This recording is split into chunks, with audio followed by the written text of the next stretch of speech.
Hello everyone, good morning to all of you. Hope so all of you are doing well and today is our lecture 19 of nuclear physics that is part 2 of gamma decay. तो last lecture में हमने gamma decay कर रहे थे और gamma decay के आपको selection rule बता दिए गए थे और आपको बताया था कि जैसे न्यूक्लियस यहाँ पे इस स्टेट में है एक्साइटेड स्टेट से जब ग्राउंड स्टेट में आएगा एक्साइटेड स्टेट से जब ग्राउंड स्टेट में आएगा तो गामा रे हमारी एमिट होगी। तो वो गामा डीके कब पॉसिबल होगा कब नहीं होगा हमने इसकी सारी इन्फॉर्मेशन सारी सिलेक्शन रूल्स और उसके जितने भी प्रीवियस ईयर क्वेश्चंस थे सीएसआर नेट गेट में सारे कर लिए थे, रिसेंटली आए हुए भी किए थे और पुराने भी किए थे, राइट। तो अभी आप अगर आप लोग इस चैनल पे नए हो तो चैनल को सब्सक्राइब करिएगा so that everybody can get benefits from it, आपको नोटिफिकेशन टाइम से मिलती रहे और आगे भी आप वीडियोस को शेयर करिएगा क्योंकि हमने आप लोगों के लिए एक सीरीज स्टार्ट करी है इसमें जिसमें आप लोगों के फिजिक्स के 10 सब्जेक्ट्स इंक्लूडिंग पार्ट ए वो हम कंप्लीट करवाएंगे। 2011 से लेकर 2023 तक जितने भी हमारे प्रीवियस ईयर क्वेश्चंस हैं वो सारे हम यहाँ पे आपको कंसेप्ट से करवाएंगे और कंसेप्ट के बाद उसके रिलेटेड जितने भी प्रीवियस ईयर क्वेश्चन होंगे वो सारे डिस्कस किए जाएंगे। हमने टारगेट रखा है कि 10,000 के तकरीबन हम यहाँ पे आप लोगों को क्वेश्चंस करवा देंगे फ्री ऑफ कॉस्ट और इसमें आपके प्रीवियस ईयर क्वेश्चंस भी होंगे जितने भी अभी तक आ चुके हैं और उसके रिलेटेड जितने भी हम लोग यहाँ पे आपके लिए टेस्ट भी रखेंगे और उन टेस्ट का सोल्यूशन भी आपको यूट्यूब पे प्रोवाइड करवाएंगे, फ्री ऑफ कॉस्ट होगा। और आप लोग सपोर्ट करिएगा और इस चैनल को सब्सक्राइब करिएगा और वीडियोस को आगे भी शेयर करिएगा और ट्रस्ट रखिएगा इस चैनल पे, आपका जेआरएफ कोई भी नहीं रोक सकता, राइट। तो यहाँ पे देखिएगा अभी बस आपको पेशेंस और कंसिस्टेंसी बनाकर रखनी होगी, ठीक है। तो इंटरनल कन्वर्जन करना है हमने अभी। तो इंटरनल कन्वर्जन में देखिएगा हमने लास्ट लेक्चर में भी थोड़ा सा आपको बताया था कि जब हमारा यहाँ पे कोई न्यूक्लियस पड़ा है और वो एक्साइटेड स्टेट या ग्राउंड स्टेट में उसकी एमिशन होगा, मान लीजिए उसने अगर यहाँ पे कोई 2 पॉजिटिव स्टेट और 0 पॉजिटिव और 0 पॉजिटिव स्टेट पड़ी है, हमने L इक्वल्स टू 0 के लिए आपको मोनोपोल के लिए बताया था कि हमारी रिएक्शन फॉरबिडन होगी, ठीक है। इसके लिए आपकी गामा डीके एमिट नहीं होगा, ये हमने करवा दिया था आपको लास्ट लेक्चर में। तो यहाँ पे देखिएगा कि अगर आपकी न्यूक्लियस यहाँ से यहाँ एमिट हुआ या फिर एक्साइटेड स्टेट से ग्राउंड स्टेट में आया तो यहाँ पे आपकी इंटरनल कन्वर्जन होगी। इंटरनल कन्वर्जन का मतलब क्या है वो देखिएगा, हमने लास्ट लेक्चर में भी आपको ये सभी बताया था, फिर से रिवाइज कर रहे हैं यहाँ पे कि मान लीजिए यहाँ पे न्यूक्लियस है, ठीक है, और न्यूक्लियस में यहाँ पे स्टेट्स ये वाली दोनों एक्साइटेड स्टेट्स तो वहीं पे होगी ना, उसके अंदर गामा डीके तो बाहर ही निकलेगा, जो रिएक्शंस होगी न्यूक्लियस के अंदर ही होगी ना सारी। तो उसने जब एक्साइटेड स्टेट उसने अपने आप को स्टेबल करने के लिए ग्राउंड स्टेट में आएगा, तो ग्राउंड स्टेट में आने के लिए उसके जैसे सराउंडिंग में न्यूक्लियस के सराउंड में इलेक्ट्रॉन ऑर्बिट होते हैं ना, इलेक्ट्रॉन ऑर्बिट जो हमारे के शेल होते हैं, एल शेल होगा या फिर एम शेल होगा, ठीक है ना। तो यहाँ पे अगर उसने गामा डीके एमिट किया, ठीक है ना, तो सारी की सारी एनर्जी अगर इलेक्ट्रॉन ने ले ली, ठीक है, उसकी बाइंडिंग एनर्जी को तोड़ने के लिए तो वो नॉकड आउट हो जाएगा, ठीक है। और अगर उसने उसकी एनर्जी ई गामा की हमारी ज्यादा होगी तो जो बची एनर्जी होगी आधी तो एनर्जी कुछ तो एनर्जी उसके उस इलेक्ट्रॉन को तोड़ने में लग जाएगी, कुछ एनर्जी वो जो बची गामा रे की एनर्जी वो काइनेटिक एनर्जी ऑफ इलेक्ट्रॉन को दे देगा, ठीक है ना, मतलब वो इलेक्ट्रॉन को दे देगा जो कि उसकी काइनेटिक एनर्जी में हेल्प करेगी, ठीक है। तो यहाँ पे लिखिएगा कि हमारी यहाँ पे टोटल हमारी काइनेटिक एनर्जी जो हमारी टोटल एनर्जी होगी गामा की वो हमारी काइनेटिक एनर्जी ऑफ इलेक्ट्रॉन होगी और बाइंडिंग एनर्जी ऑफ इलेक्ट्रॉन होगी। मतलब जो जैसे हमने बोला था ना, अगर आपके पास मान लीजिए 100 रुपीज है, 100 रुपीज से आपने 50 रुपए का तो अपना सामान खरीद लिया, ठीक है ना, 50 रुपए आपने आने जाने में लगेंगे ना आपको, जैसे 50 रुपए आप लोग वापस रिक्शा में आने के लिए उसमें खर्च हो गया, तो जो बची एनर्जी है वो किस में खर्च होगी, आपकी काइनेटिक एनर्जी ऑफ इलेक्ट्रॉन में खर्च होगी, ठीक है। तो अगर आपको यहाँ पे काइनेटिक एनर्जी ऑफ इलेक्ट्रॉन निकालना होगा तो बाइंडिंग एनर्जी ऑफ गामा जो हमारी एनर्जी है गामा की minus of binding energy of electron वही हमारी काइनेटिक एनर्जी ऑफ इलेक्ट्रॉन होगी, ठीक है। तो ये आपको याद रखना होगा और इंटरनल कन्वर्जन यही होगा कि कुछ ना यहाँ पे इंटरनली वो उसकी जो गामा रे है ना हमारी, वो गामा रे हम इससे सारी का सारी एनर्जी का यूज, उसका गामा रे की एनर्जी का यूज इलेक्ट्रॉन को तोड़ने में लग गया और उसको काइनेटिक एनर्जी को देने में लग गया। बाहर हमें गामा रे दिखाई ही नहीं दी, ठीक है। इसका मतलब कंप्लीटली इंटरनल कन्वर्जन हो गया, उसका इंटरनली ही कन्वर्ट होगी वो हमारी गामा रे, ठीक है। बाहर हमें कुछ नहीं मिला, तो इसका मतलब ये फॉरबिडन रिएक्शन होगी। अगर इंटरनल कन्वर्जन, जरूरी नहीं है कि इंटरनल कन्वर्जन होगा और पूरी की पूरी फॉरबिडन होगी। इसका मतलब ये भी हो सकता है कि इंटरनली वो कन्वर्ट तो होगी, उसकी एनर्जी गामा रे की एनर्जी उसकी काइनेटिक एनर्जी में इलेक्ट्रॉन की और बाइंडिंग उसको तोड़ने में, इलेक्ट्रॉन को तोड़ने में, उन दोनों में तो एनर्जी चेंज होगी। पर बट इतनी ज्यादा एनर्जी थी गामा रे के पास, कुछ एनर्जी हमें बाहर भी दिखाई दी, तो वो फॉरबिडन ना होके अलाउड अलाउड रीजन में आ जाएगी, ठीक है।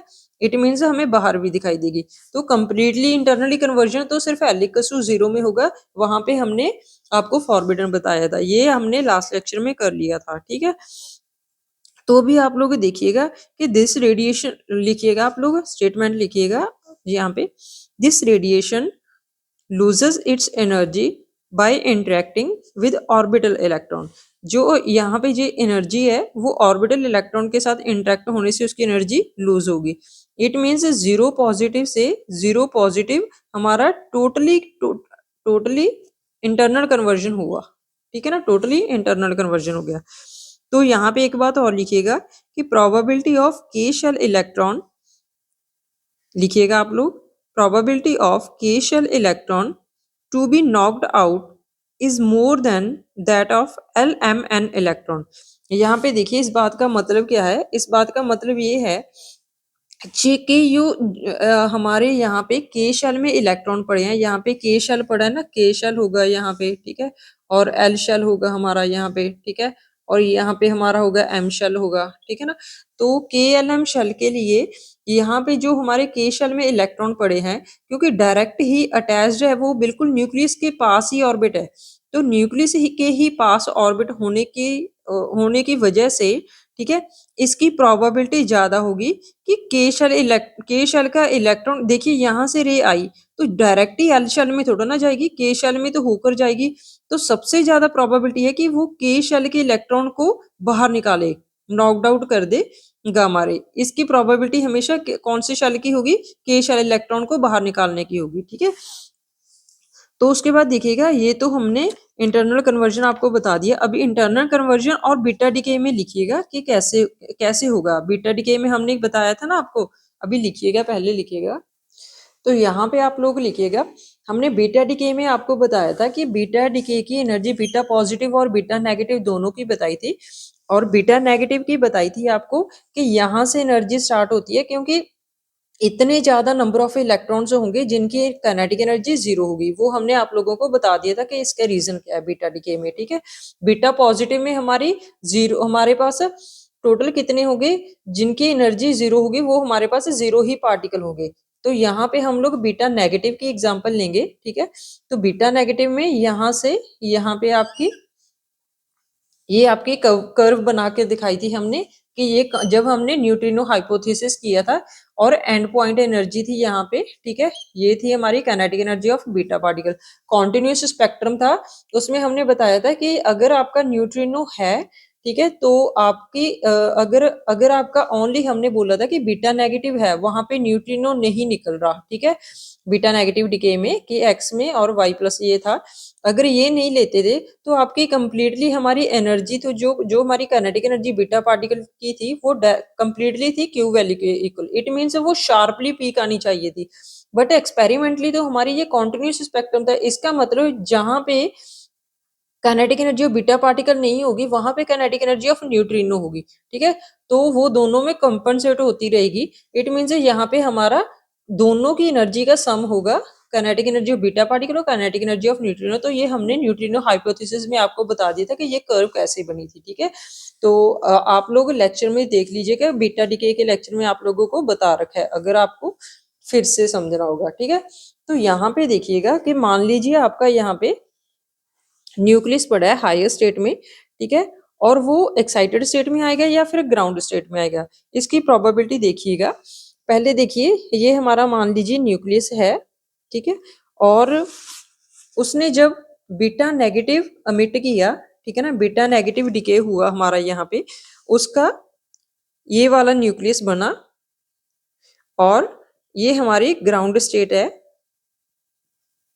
और ये हमारी एक्साइटेड स्टेट है। ठीक है, हमने बीटा नेगेटिव के लिए आपको बताया था कि कॉन्टिन्यूस स्पेक्ट्रम बनेगा, इसका तो कंफर्म है कि हमारी एनर्जी इसकी कॉन्टिन्यूस एनर्जी होगी। ठीक है, इसका तो कंफर्म है। अभी नेक्स्ट देखिएगा, अगर हमारा यहाँ से एक्साइटेड स्टेट से, ठीक है, और ग्राउंड स्टेट में आएगी हमारा न्यूक्लियस, अगर एक्साइटेड स्टेट से ग्राउंड स्टेट में आएगा तो टोटली हमारा यहाँ पे इंटरनल कन्वर्जन होने की पॉसिबिलिटी तो है। ठीक है ना, इंटरनल कन्वर्जन तो होगा ही होगा। ठीक है, तो यहाँ पे इलेक्ट्रॉन हमारा मीन्स नॉकड आउट होगा के शेल का। ठीक है, तो वो देखिएगा कि वो यहाँ पे हमने आपको completely continuous energy beta negative में की थी। ठीक है, अगर आपको एक बात ध्यान में रखनी होगी, अगर आपका न्यूक्लियस डायरेक्ट, ठीक है, ग्राउंड स्टेट में आएगा, या फिर यहाँ पे देखिएगा एक बात नोटिस करिएगा कि अगर आपका न्यूक्लियस, ठीक है ना, सिर्फ यहाँ से यहाँ तक जा रहा है तो सिर्फ आपका बीटा नेगेटिव डिके होगा। अगर आपका न्यूक्लियस एक्साइटेड स्टेट से किसी ग्राउंड स्टेट में आकर न्यूक्लियस स्टेबल हो गया तो वहां में आपको गामा डिके निकलेगा। ठीक है, ये बात आपको ध्यान में रखनी होगी। अभी देखिएगा कि हमारी एनर्जी का, इस एनर्जी में, कॉन्टिन्यूस एनर्जी में क्या फर्क पड़ेगा इंटरनल कन्वर्जन होने से। यहाँ पे आप लोगों को पता होना चाहिए कि जैसे हमने बताया था कि जो हमारे इलेक्ट्रॉन है, ठीक है ना, जो हमारा न्यूक्लियस है, न्यूक्लियस से यहाँ से गामा डिके निकला और यहाँ पे K shell, L shell, M shell, N shell ऐसे बने हुए हैं। ठीक है, के एल एम एन शेल बने, और जो के शेल के इलेक्ट्रॉन है, ठीक है, जो हमारे के शेल के इलेक्ट्रॉन होंगे वो उनकी सबसे ज्यादा प्रोबेबिलिटी होगी कि उसको नॉकड आउट करे।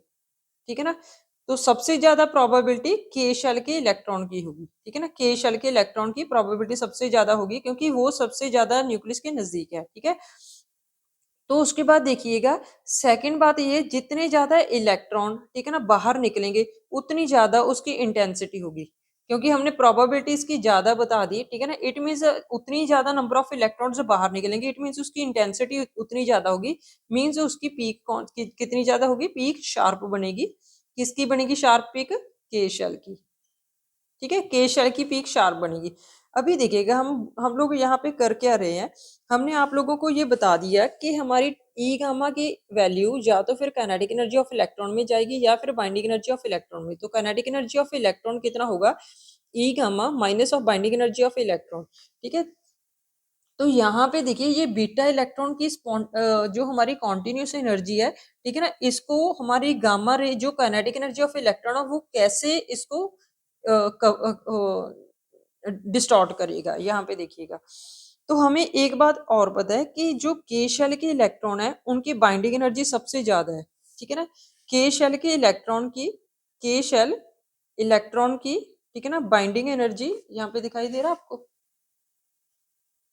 हाँ यहाँ पे देखिएगा, एक बात और लिखिएगा कि के शेल इलेक्ट्रॉन की बाइंडिंग एनर्जी सबसे ज्यादा है। ठीक है ना, बाइंडिंग एनर्जी क्यों सबसे ज्यादा है, ठीक है, क्योंकि वो बिल्कुल न्यूक्लियस से टाइटली बाउंड हो रखे हैं। टाइटली जितना ज्यादा नजदीक होगा उतनी ज्यादा उसको तोड़ना मुश्किल होगा। ठीक है ना, अट्रैक्शन से बंधा हुआ है पूरी तरह। ठीक है, ये के शेल का इलेक्ट्रॉन, तो इसको तोड़ने के लिए हमें काइनेटिक, अभी अभी बाइंडिंग एनर्जी तो ज्यादा है।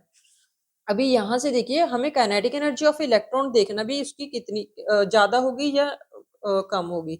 अगर किसी इलेक्ट्रॉन को वो टाइटली बंधा हुआ है, उसको तोड़ने के लिए बहुत ज्यादा एनर्जी की जरूरत पड़ेगी, तो आधे से ज्यादा एनर्जी तो गामा की इसको तोड़ने में लग जाएगी।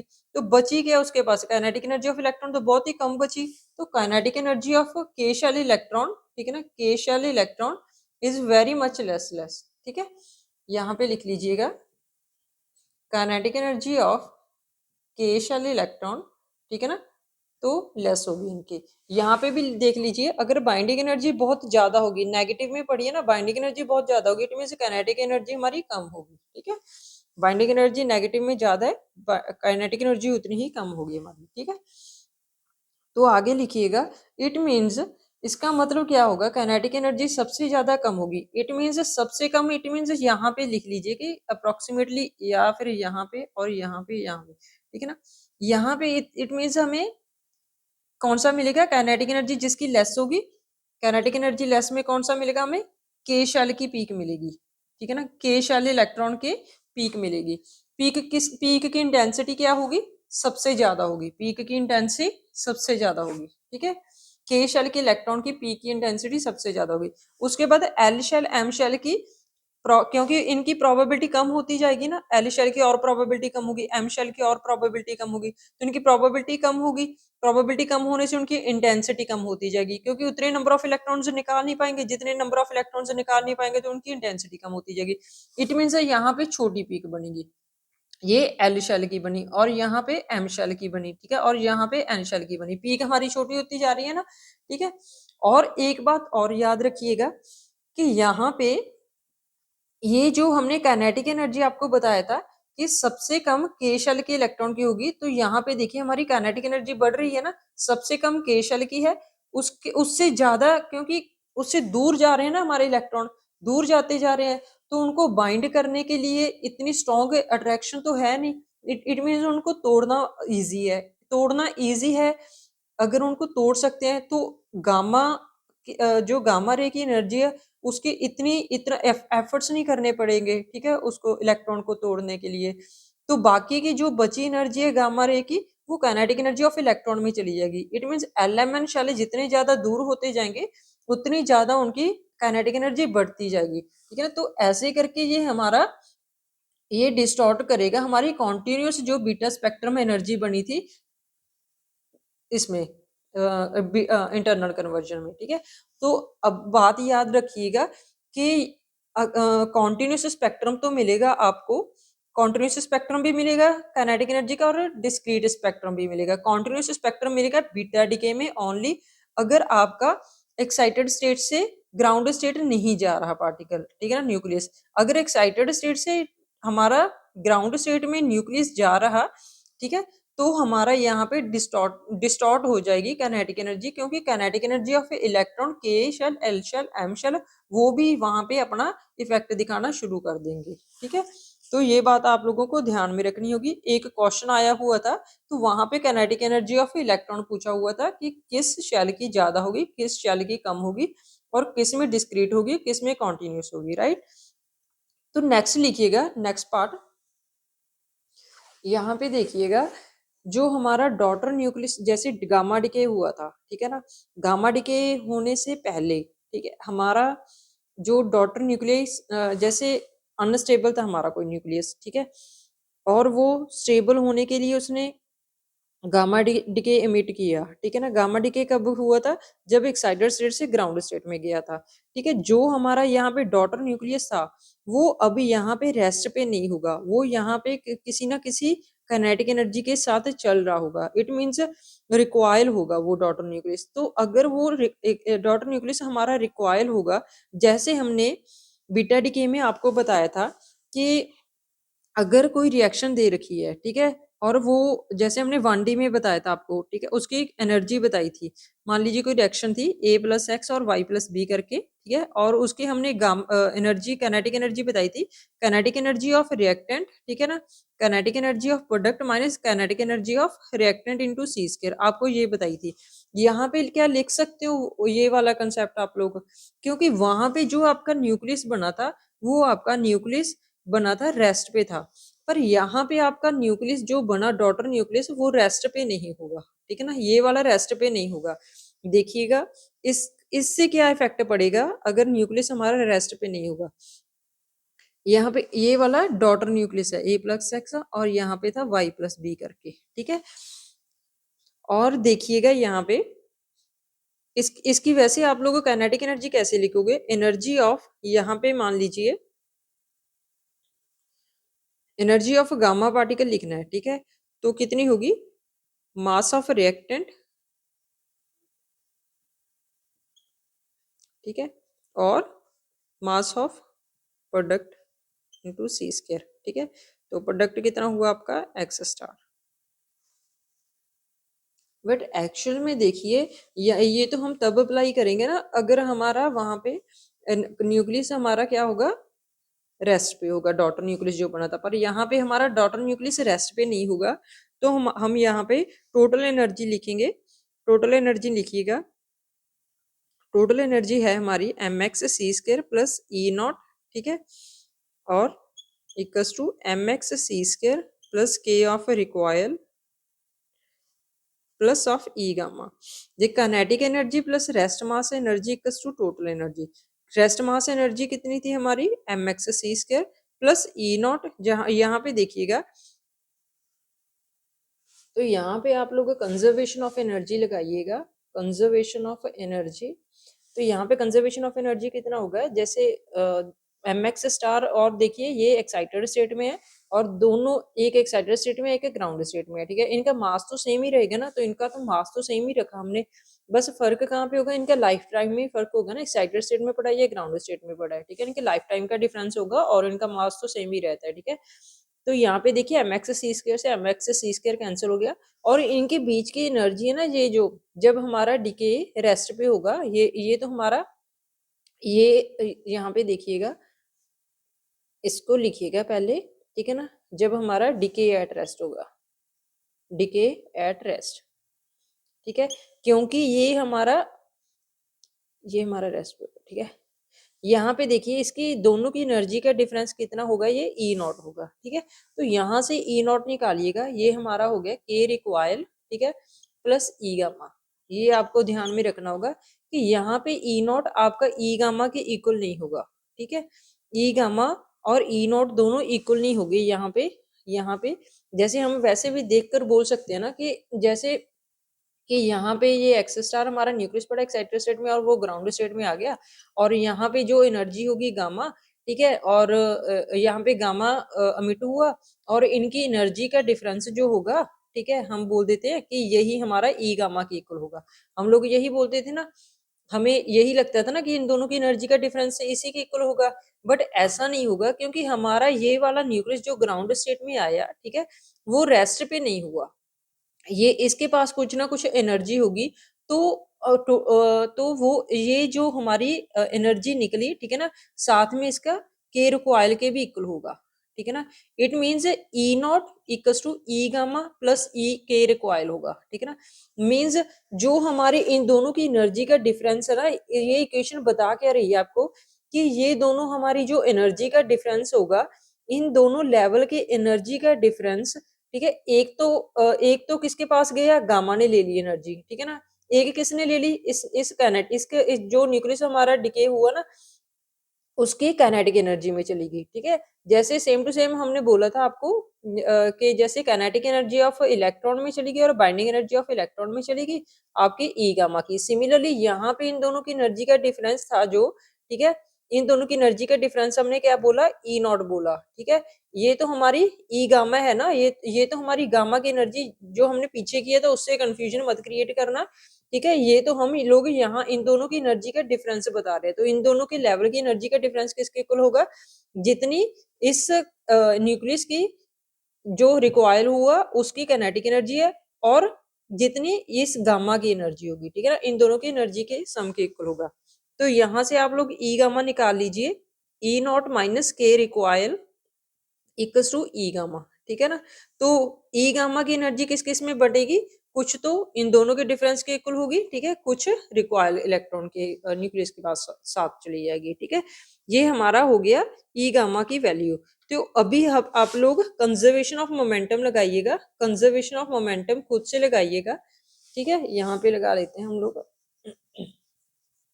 तो कंजर्वेशन ऑफ मोमेंटम में क्या होगा कि जो इनिशियल में मोमेंटम था वही हमारा फाइनल में मोमेंटम होगा। तो यहाँ पे देखिएगा कि ये कैसे होगा, यहाँ पे हमने रिएक्शन दी थी कि एक्स स्टार से हमारा एक्स प्लस गामा बना, ठीक है। तो यहाँ पे हमारे इनिशियल का जो मोमेंटम था वही हमारा, ठीक है ना, फाइनल का मोमेंटम होगा। ये तो हमारा रिक्वायल न्यूक्लियस है ना, ये वाला डॉटर न्यूक्लियस है ना हमारा रिक्वायल, ठीक है। तो ये तो हमारा रेस्ट पे था, ठीक है ना, तो इसका मोमेंटम तो जीरो हो गया। इट मीन्स जो हमारा न्यूक्लियस, जो हमारा डॉटर न्यूक्लियस का मोमेंटम होगा बिल्कुल ही उसके ऑपोजिट हमारा गामा रे का होगा। अगर हमारा न्यूक्लियस डिके होने के बाद इधर गया तो इट मीन्स हमारा जो गामा रे होगा, ठीक है ना, गामा रे बिल्कुल उसके ऑपोजिट डायरेक्शन में होगा, इसका मतलब ये है, ठीक है। तो यहाँ पे देखिएगा आप लोग, हमें पता है कि काइनेटिक एनर्जी हमें पता है, ठीक है ना, काइनेटिक एनर्जी हमें पता है पी स्क्वायर बाई 2m होगी, ठीक है ना, क्योंकि हमने नॉन रिलेटिविस्टिक इसीलिए लगाया है यहाँ पे क्योंकि ये बहुत हैवी है। हमारा जो डॉटर न्यूक्लियस है ना, डॉटर न्यूक्लियस जो बना वो बहुत हैवी होगा, तो हैवी होने की वजह से, अगर वो हैवी होगा तो हैवी होने की वजह से आपका, ठीक है, तो उसकी काइनेटिक एनर्जी बहुत कम होगी। इट मींस अगर kinetic energy less than rest mass energy हो तो वहां पे हम लोग नॉन रिलेटिविस्टिक के केस लगाते हैं, तो यहाँ पे नॉन रिलेटिविस्टिक का केस लगेगा। तो यहाँ पे के रिक्वायल कितना हुआ आपका, के रिक्वायल की वैल्यू लिखिएगा पी स्क्वायर बाई 2m, ठीक है ना, पी स्क्वायर कितना हुआ, पी ऑफ रिक्वायल, ठीक है ना, पी ऑफ रिक्वायल न्यूक्लियस का स्क्वायर अपॉन 2m, ठीक है, और पी स्क्वायर रिक्वायल किसके इक्वल है, बिल्कुल ही ऑपोजिट है, माइनस ऑफ पी गामा के। इसकी वैल्यू लिख दें हम लोग यहाँ पे, ठीक है ना, पी गामा का स्क्वायर अपॉन 2m, यहाँ पे नेगेटिव साइन लिखे, यहाँ पे अगर आप लोग वैल्यूज पुट करोगे, ठीक है, तो वो पॉजिटिव में हो जाएगा, तो यहाँ पे लिखिएगा आप लोग P of gamma square upon 2m हो गया हमारा, ये हमारी के रिक्वायल की वैल्यू आ गई, ठीक है ना, K recoil equals to P square recoil upon 2m equals to P gamma square upon 2m, और यहाँ पे लिखिएगा यही किसके इक्वल होगा हमारा, ई gamma square upon 2m C square के, क्योंकि हमें पता है ये कैसे आया, ई gamma upon 2m C square, देखिए कैसे आया, हमें पता है कि ई गामा इक्वल्स टू, यहाँ पे देखिएगा, इसको रेज कर दें, हमें पता है कि ई गामा फोटोन का वो पीसी के इक्वल होता है, एनर्जी ऑफ फोटोन हमारी डायरेक्टली पीसी के इक्वल होती है।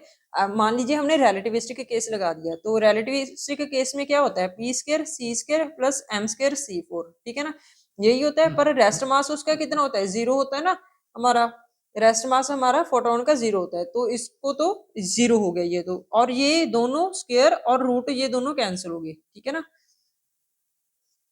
ठीक है, तो ई गामा कितना हो गया हमारा, पीसी के इक्वल, तो ई गामा स्क्वायर कितना हो गया हमारा, पी गामा स्क्वायर और सी स्क्वायर, तो हमने पी गामा स्क्वायर की वैल्यू पुट करी यहाँ पे ई गामा स्क्वायर अपॉन सी स्क्वायर, ठीक है, तो के रिक्वायल कितना आया हमारा, ये वैल्यूज हमारी के रिक्वायल की आ गई, ठीक है, तो अभी आप लोग के रिक्वायल में ये वैल्यूज पुट करिएगा, तो ई नॉट की वैल्यू निकालिएगा कि ई नॉट की वैल्यू आप लोगों की क्या होगी, तो यहाँ पे E not equals to, E not नहीं, ई गामा होगा ना यहाँ पे, E gamma equals to E not minus of K recoil कितना होगा, ई गामा का square upon 2m C square, ठीक है, ये हमारा काइनेटिक हमारी एनर्जी ऑफ गामा रे होगी, ठीक है, और एक बात और ध्यान रखिएगा, हमें पता है कि हमारा जो ई gamma upon 2m C square होगा वो वेरी वेरी लेस देन 1 है, ठीक है, रेस्ट मास से तो उसकी एनर्जी कम ही होगी ना, तो हमने इसको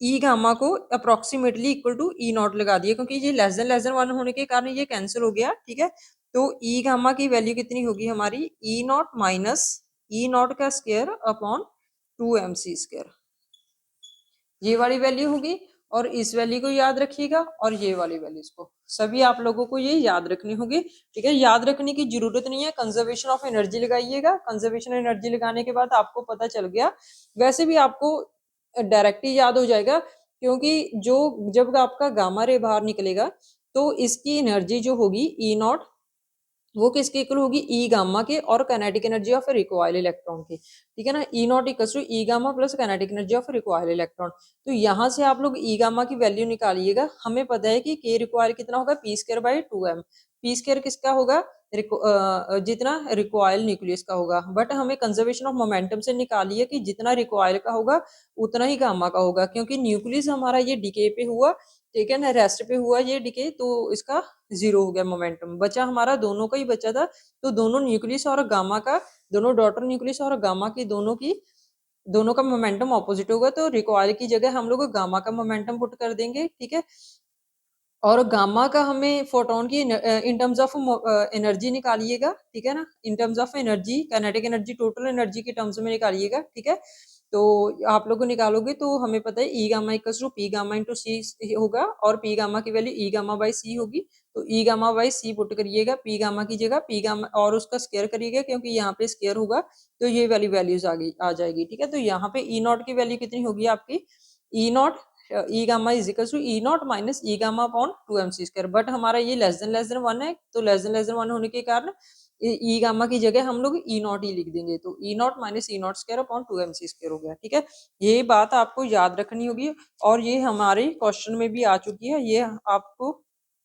क्वेश्चन करिएगा, यहाँ पे पहले एक बात लिख लीजिए कि the energy of E gamma is slightly less than, energy of E gamma is slightly less than the energy difference of the two energy levels. ठीक है ना, दो एनर्जी लेवल्स की जितनी एनर्जी होगी उससे तो ये ई गामा लेस ही होगा। यहाँ पे देखिए कुछ एनर्जी डिफरेंस हो रही है ना, यहाँ पे देखिए इसका मतलब क्या है, इस ये इक्वेशन क्या बता रही है कि ये इक्वेशन हमें बता रही है कि यहाँ पे देख लीजिए, यहीं पे देख लीजिए कि ये दो स्टेट्स हैं, इनके बीच की एनर्जी हमने ई नॉट मानी थी। ठीक है ना, तो ई नॉट से कुछ वैल्यू लेस हुई, आपके पास 10 रुपये है, 10 रुपये से 1 रुपया कम मिला। ठीक है ना, तो 1 रुपया कम आपने किसी बंदे को, गामा बंदे को, ठीक है ना, कुछ रुपया देना है, तो 10 रुपये है आपके पास, 1 रुपया खर्च कर दिया आपने, तो 10 में से 9 निकाले तो उसके पास तो 9 ही बचे ना।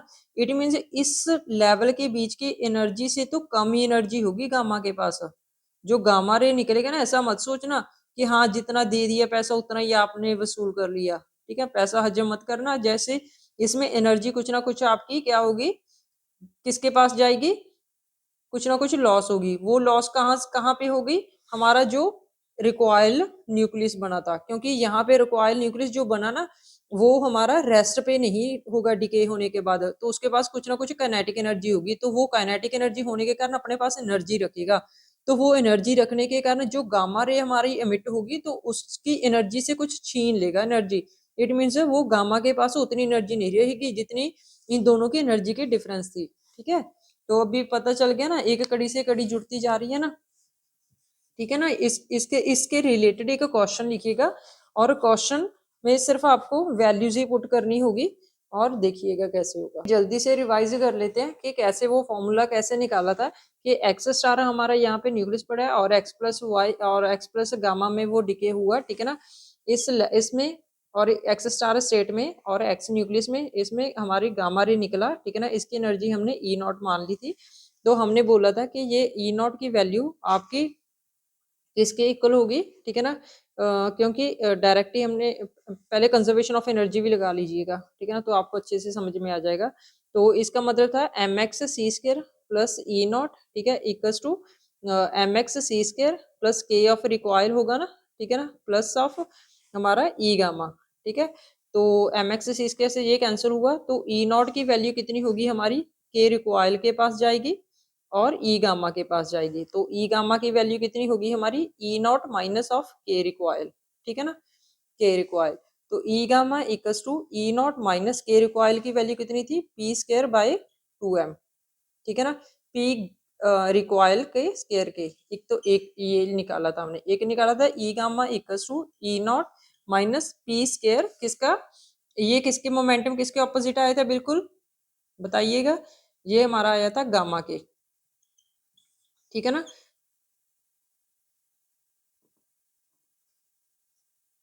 ये था E gamma.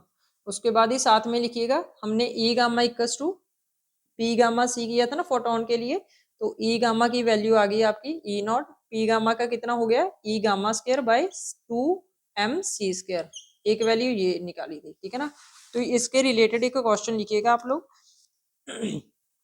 Lead 82208 emits a gamma photon of energy 2.62 MeV। तो लेड जो हमारा न्यूक्लियस है, ठीक है ना, लेड यहाँ पे न्यूक्लियस दे रखा था 208। ठीक है ना, उसने गामा रे एमिट किया, इसकी एनर्जी दे दी उसने, ई गामा की एनर्जी दी उसने 2.62 MeV, ये गिवन है हमें। ठीक है, उसके बाद बोला है कि the required energy of the nucleus is, मतलब जो न्यूक्लियस यहाँ पे बना, ठीक है ना, उसकी एनर्जी बताइए कि कितना होगा। Means kinetic energy of recoil निकालना है हमें, काइनेटिक एनर्जी ऑफ रिकॉइल निकालना है। तो काइनेटिक एनर्जी ऑफ रिकॉइल के लिए वैल्यू पुट करिएगा। काइनेटिक एनर्जी ऑफ रिकॉइल की कितनी कितनी वैल्यूज बता रखी है मैंने, kinetic energy of recoil equals to P gamma square by 2m, P या फिर P square recoil by 2m, P gamma square by 2m या फिर ई गामा स्क्वायर बाय 2m। यहाँ पे आप लोगों को क्या दे रखा है, मोमेंटम तो नहीं दिया, आप लोगों को एनर्जी दे रखी है ना ई गामा की, तो ये वाला फॉर्मूला यूज करिएगा, ई गामा स्क्वायर बाय 2mc²। ठीक है। तो वैल्यू पुट करके देखिए ई गामा कितना हुआ 2.62 का whole square upon twice of mass of कितना दे रखा है आपको, लेड का मास दे रखा था, उसकी वैल्यू पुट करिएगा इंटू सी स्क्वायर करिएगा, जितनी वैल्यू आएगी वही आपकी के ऑफ रिक्वायल होगी। और आप लोग यहाँ पे सॉल्व भी कर लीजिए 2.62 का होल स्क्वायर, ठीक है, और ट्वाइस ऑफ मास कितना होगा आपका, मास है आपका गिवन है ये 207.977, ठीक है ना, ये एएमयू में था तो इसको एमईवी करने के लिए 931.5 एमईवी से मल्टीप्लाई किया इंटू सी स्क्वायर से, सी स्क्वायर आपका कैंसिल हो गया, तो इसको सॉल्व करिएगा तो ये आपका 17.7 इलेक्ट्रॉन वोल्ट में आएगा। पहले ये मेगा इलेक्ट्रॉन वोल्ट को फिर बाद में इलेक्ट्रॉन वोल्ट में कन्वर्ट कर लीजिएगा, ठीक है ना, ये आपकी है के ऑफ रिक्वायल। ये क्वेश्चन था, ठीक है ना, इंपॉर्टेंट क्वेश्चन था। बस आपको ये बात ध्यान में रखनी होगी कि जो आपकी इन दोनों के जो एनर्जी होगी वो डायरेक्ट आपकी ई गामा के इक्वल नहीं होगी, ठीक है ना, उसमें काइनेटिक एनर्जी ऑफ रिक्वायल भी माइनस होगी, ठीक है ना। हम फाइंड आउट करना क्या चाह रहे हैं, जो हमारा गामा रे निकला ना उसकी एनर्जी बतानी थी कि कितनी होगी, ठीक है। तो आगे लिखिएगा, यहाँ पे हमने किया था कि अगर आपका गामा डिके हो रहा हो, ठीक है, हम यहाँ पे करेंगे कि अगर आपका गामा अब्जॉर्ब हो रहा तो कैसे करेंगे, ठीक है। तो यहाँ पे देखिएगा कि यहाँ पे कोई स्टेट है आपकी, दिखाई दे रहा, यहाँ पे कोई स्टेट है, ठीक है ना, और यहाँ पे न्यूक्लियस आपका पड़ा है, ठीक है ना, और गामा रे आई, ठीक है, उसने ऑब्जॉर्व करके उसको एक्साइटेड स्टेट में फेंक दिया। बट यहाँ पे क्या था कि न्यूक्लियस हमारा एक्साइटेड स्टेट में पड़ा था और जब वो अपने आप को स्टेबल करने के लिए ग्राउंड स्टेट में आया तब उसने गामा रे एमिट किया। बट यहाँ पे क्या है कि न्यूक्लियस हमारा ग्राउंड स्टेट में पड़ा है और गामा रे हमने दिया, उसने उसको फोटोन दिया और वो ऑब्जॉर्व करके अपना एक्साइटेड स्टेट में चला गया, ठीक है ना, ग्राउंड स्टेट से एक्साइटेड स्टेट में गया। इधर क्या था हमारा एमिट कब हुआ था, जब एक्साइटेड स्टेट से ग्राउंड स्टेट में आया था। और यहाँ पे देखिएगा क्या रिएक्शन बनेगा, गामा प्लस हमारा न्यूक्लियस से एक्स स्टार स्टेट में चला गया। यहाँ पे क्या बना था हमारा एक्स स्टार न्यूक्लियस था और वो एक्स में आ गया, एक्स स्टेट में, ठीक है ना, तो मतलब ग्राउंड स्टेट में आकर एक्स बन गया और गामा फोटोन उसने एमिट कर दिया। यहाँ पे गामा को ऑब्जॉर्ब किया और एक्स न्यूक्लियस ने किया, ठीक है ना, वो एक्साइटेड स्टेट में चला गया। यहाँ पे कंजर्वेशन ऑफ एनर्जी लगाइएगा, कंजर्वेशन ऑफ एनर्जी क्या लगेगी, यहाँ पे ई गामा लगेगी ना, E gamma plus M gamma C square M X C square, ठीक है ना, equals to M X C square plus E naught. यहाँ पे एक्साइटेशन की एनर्जी का डिफरेंस कितना होगा, ई नॉट था ना, यहाँ पे जो ई नॉट था, ठीक है ना, मतलब ऑपोजिट हो गया ना, यहाँ पे ये वाली एनर्जी इधर लिख दी और ये वाली एनर्जी इधर लिख दी, ठीक है, और प्लस ऑफ के रिक्वायर्ड, ठीक है। तो एम एक्स सी स्क्र से M X C square cancel हुआ तो ई गामा की वैल्यू हमारी यहाँ पे आएगी ई नॉट प्लस के रिक्वायर्ड। तो इस बात का ध्यान रखना होगा आपको कि ई गामा की वैल्यू अगर अब्जॉर्प्शन में करना है तो रिक्वायर्ड एनर्जी आपकी ऐड होगी, ठीक है। बट अगर आपने अमीशन में करना है तो ई गामा में, ठीक है, जितनी एनर्जी आपकी उन दोनों के लेवल के बीच में होगी तो वहां पे काइनेटिक एनर्जी आपका रिक्वायर की सब्ट्रैक्ट होगी, ठीक है। तो यहाँ पे फिर वैसे ही सेम टू सेम आप लोग वैल्यूज पुट करिएगा, तो यहाँ पे पॉजिटिव होने की वजह से यहाँ पे आपका पॉजिटिव साइन आएगा और यहाँ पे भी आपका पॉजिटिव साइन आएगा और यहाँ पे भी आपका पॉजिटिव साइन आएगा, ठीक है ना। ये किस केस में आएगा, अगर आपका अब्जॉर्प्शन वाले केस में, ये ग्रीन वाला कौन सा अब्जॉर्प्शन वाले केस में होगा, ये absorption absorption absorption gamma ray, ठीक है ना। ब्लैक वाला कौन सा है, जब एमिट होगा। तो यहाँ पे हमारा गामा डीके पूरा कंप्लीट हो गया। अगर आपको क्वेरी होगी तो बता दीजिएगा, ठीक है, कुछ नहीं है इतना, alpha decay beta decay gamma decay सारा कर लिया, ठीक है। और जो बच्चे इस चैनल पे नए हैं वो सब्सक्राइब कर लीजिएगा चैनल को, और आपको ऐसे ही और आपको प्रीवियस ईयर क्वेश्चंस भी मिलेंगे, बना बनाया आपको सब कुछ मिल रहा है। इस जो आप लोग इस चैनल पे करवाया जाएगा ना, उससे बाहर एक क्वेश्चन भी नहीं आएगा उस कॉन्सेप्ट से बाहर। अगर कुछ भी कॉन्सेप्ट आया आप लोगों को कमेंट करके बस कमेंट बॉक्स में पूछ लेना, ठीक है। तो ठीक है, फिर वीडियोस को शेयर करिएगा, बस ट्रस्ट रखना है, ठीक है, और पेशेंस रखना है। अगर एक बार में नहीं समझ में आ रहा, ठीक है, तो दूसरी बार सुनिएगा, क्योंकि कई बार किसी बच्चों के कंसेप्ट वीक होते हैं तो समझने में थोड़ी दिक्कत होती है, ठीक है ना, और कोई इतनी बड़ी बात नहीं होती। अगर एक जैसे हम 1 2 3 करते थे ना, पहले देखिए बचपन में क्या करते थे हम लोग, हमें सिखाया जाता था 1 2 3 करके, ठीक है ना, अप टू सोन तक हम 10 तक सीख लेते थे। फिर उसके बाद 11 12 13 करके अप टू सोन करके, ठीक है ना, ऐसे ही करके हम लोग 100 तक सीख लेते थे, ठीक है ना, 100 तक काउंटिंग सीख लेते थे, ठीक है। पर ये तो हमें याद होती थी। पर उसके बाद हम करते थे रिवर्स। तो रिवर्स करना कितना मुश्किल था हमें, 99 98 सबसे मुश्किल काम क्या था, रिवर्स पढ़ना। तो हमने धीरे धीरे करके ये भी सीख लिया, हमें कुछ भी नहीं आता था जब हम बॉर्न हुए थे, ठीक है। तो धीरे धीरे करके कितना ही सीख लिया ना। तो अभी आप फिजिक्स से डरना मत, ठीक है ना, धीरे धीरे करके आप लोग सीख जाओगे। बस पेशेंस रखिएगा और कंसिस्टेंसी रखिएगा। आप महारत उस सब्जेक्ट में हासिल करोगे जिस सब्जेक्ट में आपने, जिस भी चीज, आप लोग एक बात ध्यान रखिएगा कि जिस भी चीज को आप लोग जितना ज्यादा टाइम दोगे, आप उसमें महारत हासिल करोगे, ठीक है ना। जिसको जितना टाइम डिवोट करोगे, ठीक है, वही आपके जीवन में अपने आप आ जाएगी, ठीक है ना।